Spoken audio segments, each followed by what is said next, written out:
鐘聲響起歸家的信號，在他生命裏，彷彿帶點唏噓。黑色肌膚給他的意義，是忍心奉獻，膚色鬥爭中，年月把總有變做失去，疲倦的雙眼帶着期望，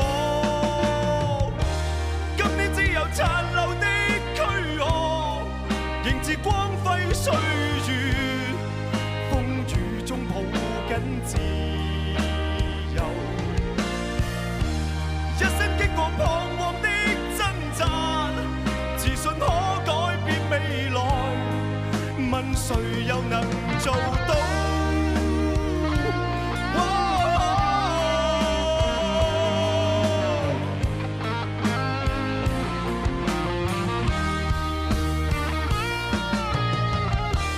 今天只有殘留的軀殼，迎接光輝歲月，風雨中抱緊自由，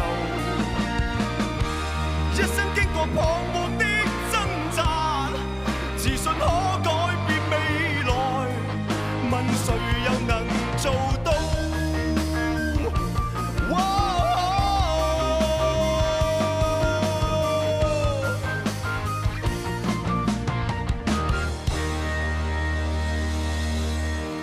？Thank you。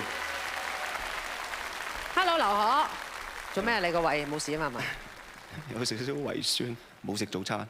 揀一隻咁有 power 嘅 Beyond 嘅歌曲，居然唔食早餐去唱，你都幾大膽嘅喎！飽吹餓唱啊嘛。我睇下你餓到幾多分翻嚟。好。睇睇。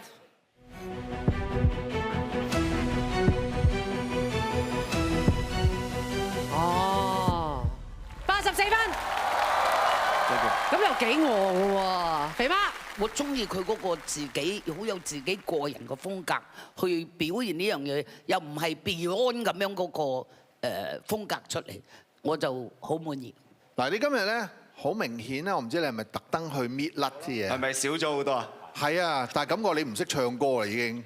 你一少咗就唔係你啊！我喺度聽嗱，你第一個哭字喺邊個？就叫唏噓喎。咁唏噓係要係冇我冇話你有問題啊！我中意㗎。啊，我發覺咧你都有少少家駒嗰個味道喺度啊。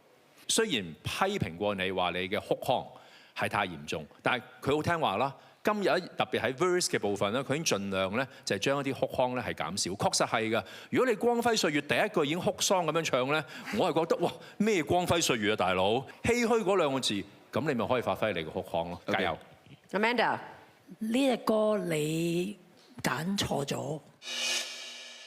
我成日覺得有一啲歌咧唔係咁容易 carry 嘅。